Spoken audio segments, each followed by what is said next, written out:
সুদানের আবেই এলাকায় জাতিসংঘের শান্তিরক্ষা মিশনের একটি ঘাঁটিতে সন্ত্রাসী হামলায় নিহত বাংলাদেশ সেনাবাহিনীর ৬ জন শান্তিরক্ষীর মধ্যে একজন কিশোরগঞ্জের পাকুন্দি উপজেলার বাসিন্দা মোহাম্মদ জাহাঙ্গীর আলম বলে নিশ্চিত হওয়া গেছে। এই ঘটনায় নিহতের বাড়িতে শোকের মাতম চলছে। জাহাঙ্গীর আলম পাকুন্দি উপজেলার জাঙ্গালিয়া ইউনিয়নের তারাকান্দি মধ্যপাড়া গ্রামের মোহাম্মদ হজরত আলীর দ্বিতীয় ছেলে। তিনি বাংলাদেশ সেনাবাহিনীতে মেস ওয়েটার হিসেবে কর্মরত ছিলেন। গেল ৭ নভেম্বর তিনি শান্তিরক্ষা মিশনে অংশ নিতে সুদানে যান। শনিবার আন্তঃবাহিনী জনসংযোগ পরিদপ্তর এক খুদে বার্তায় হতাহতের তথ্য জানায়। রোববার বিষয়টি নিশ্চিত করেন পাকুন্দিয়া উপজেলা নির্বাহী কর্মকর্তা রূপম দাস।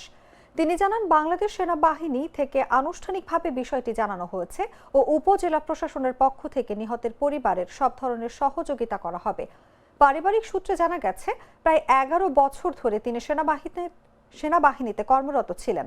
স্ত্রী ও ৩ বছর বয়সী একমাত্র ছেলে ইরফানকে রেখে দায়িত্ব আর স্বপ্ন নিয়ে তিনি সুদানে গিয়েছিলেন।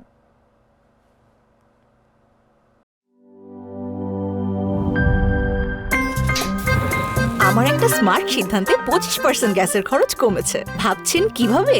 সাধারণ গ্যাস স্টোভ বদলে আমি এনেছি আরএফএল গ্যাস স্টোভ। এর সাইন্টিফিক নজল ও ব্রাস বার্নার ক্যাপ সমানভাবে তাপ ছড়িয়ে রান্না করে দ্রুত।